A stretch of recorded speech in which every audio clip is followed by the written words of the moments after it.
Estamos retornando com o nosso Direto de Brasília, que é o jornalismo levado a sério, hoje entrevistando o procurador da Fazenda Nacional e professor universitário, Leandro Bueno. Como ele é professor de processo penal, nós vamos para casos concretos. Há pouco tempo, nós tivemos um caso de denúncia de um religioso contra um deputado federal, atribuindo a ele a relatoria de um projeto da deputada Maria do Rosário, que pregava aí o casamento entre espécies, vamos dizer, um humano com um animal e tudo mais. E esse caso foi nebuloso, professor. Como é que o senhor analisou, como é que o senhor analisa essa questão? Essa questão foi interessante porque, supostamente, assim, pelo que foi noticiado, esse padre estaria fazendo essas afirmações, né? Então, foi movida uma ação de indenização pelo deputado, no caso, que era o suposto...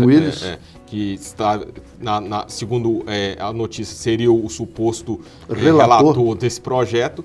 E, nesse caso, então, foi movida essa ação aqui no Tribunal de Justiça do Distrito Federal e Territórios.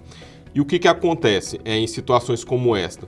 A gente sabe que se um fato não ocorreu, não cabe a você provar o fato, ou seja, você tem apenas que mostrar que aquela notícia falsa foi levantada contra você e caberá à pessoa, no caso, que fez a afirmação, fazer o que a gente chama, tecnicamente em direito, a exceção da verdade. Ou seja, o que é exceção da verdade? É você provar que o que você afirmou ali no caso é um fato verídico.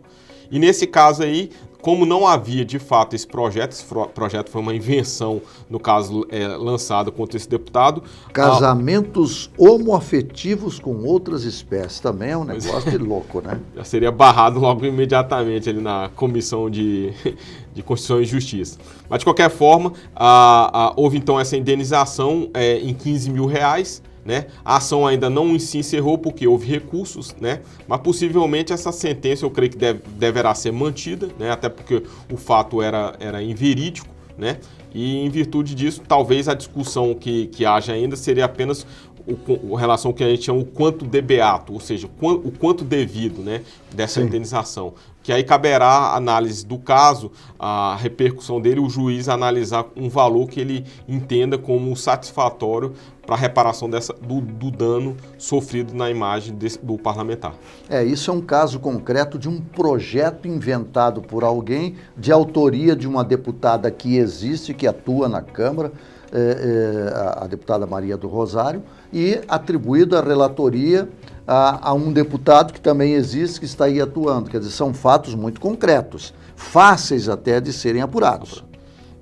Agora, isso acaba causando, assim, na minha opinião, um grande dano no momento em que na internet é facilmente replicável, né, essas notícias, né? Então, muitas vezes um fato é citado, apura-se que ele é efetivamente falso, mas muitas vezes aquilo ali já virou, usando um termo da internet, já viralizou, né? Sim. Então, às vezes, a própria imagem daquele deputado, para muitas pessoas que eventualmente... E também para a autora do presumível projeto, né? Sim, uma coisa... muito pesado. Como atribuir valor a atingir, por exemplo, a honra da deputada?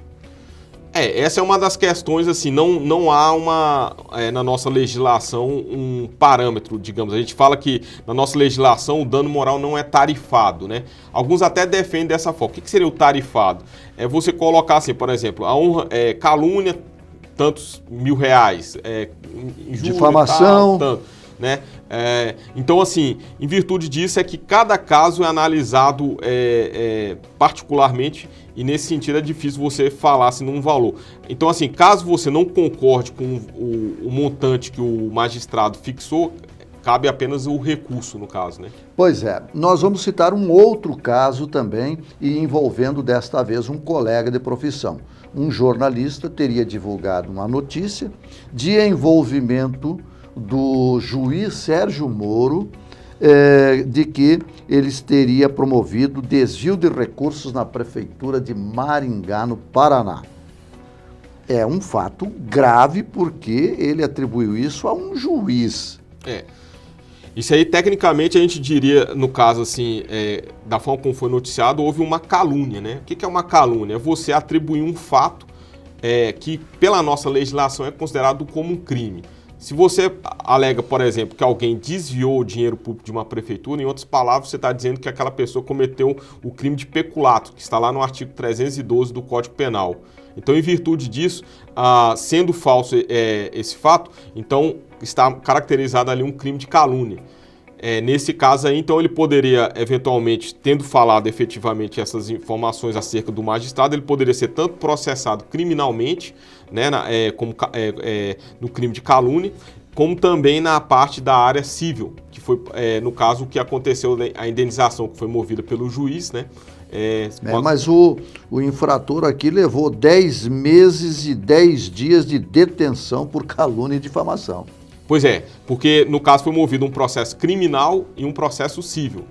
Possível, eu não sei se o civil foi movido, mas o que é importante até para o nosso ouvinte aqui saber é que são instâncias tecnicamente separadas. Nada impede você responder tanto criminalmente como civilmente, às vezes por um único fato, né? Porque às vezes aquele fato ele tem uma repercussão tanto criminal, como é o caso aí que a gente está discutindo, onde é atribuído uma calúnia, onde houve uma prática de uma calúnia, e esse fato, então, sendo falso e criminoso, ele deveria ter provado e não conseguiu provar o que ele falou, e também é possível também o próprio magistrado pedir uma indenização, no caso, né, com relação ao site, ou a própria pessoa do divulgador da matéria falsa. Bom, nós vamos continuar conversando com o professor Leandro Bueno e saber dele, como professor, como procurador da Fazenda Nacional, a que atribuir esta disseminação.